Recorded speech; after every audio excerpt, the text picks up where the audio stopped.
Hello' everyone, কি খবৰ? ভালনে? গৰমত বাৰু কোনে কোনে কি খাদ্য খাই আছে বাৰু?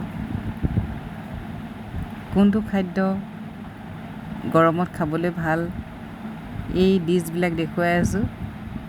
চাই যাওকচোন বাৰু কোনটো আপোনালোকৰ বেছি প্ৰিয়, বেছি পচন্দৰ খাদ্য খাবলৈ মন গৰমত। মই ডিছবিলাক দেখাই গৈ আছোঁ, চাই গৈ থাকক। ভিডিঅ'টো শেষলৈকে চাব। মই পিছে গৰমত এয়া পিয়লা জুচ, এয়াহে মোৰ বেছি প্ৰিয় দেই। এতিয়া গৰমত ইমানেই থাকিব নোৱাৰা গৰম দিছে নহয়, জুচ খায়ো ৰক্ষা নাই কিন্তু দেই।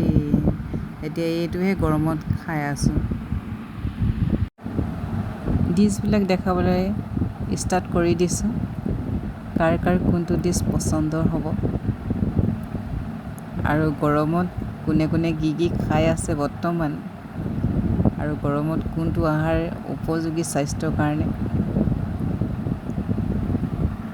মইতো পানী দিয়া পঁইতা ভাতহে ভাল পাওঁ দেই, আলু পিটিকা।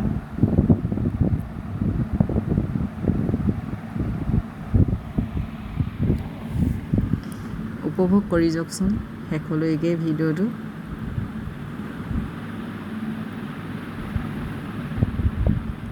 মই এইবিলাক যে দেখাইছোঁ, এইবিলাক কোনো অহংকাৰ নাই দেই, কোনো গৌৰৱ কৰা নাই, কিন্তু এই দেখাইছোঁ আৰু তাই চেনেলটোত যিহেতু খুলিলোঁ আৰু এইবিলাক বনোৱা ৰেচিপিবিলাক দেখাই থাকোঁ আৰু দেখাবলৈ মন যায় ন, যিহেতু নিজে বনোৱা কিছুমান নিজে বনোৱা ৰেচিপিবিলাক দেখুৱাই এনেই ভাল লাগে ন, আৰু খুৱায়ো পিছে ভাল লাগে।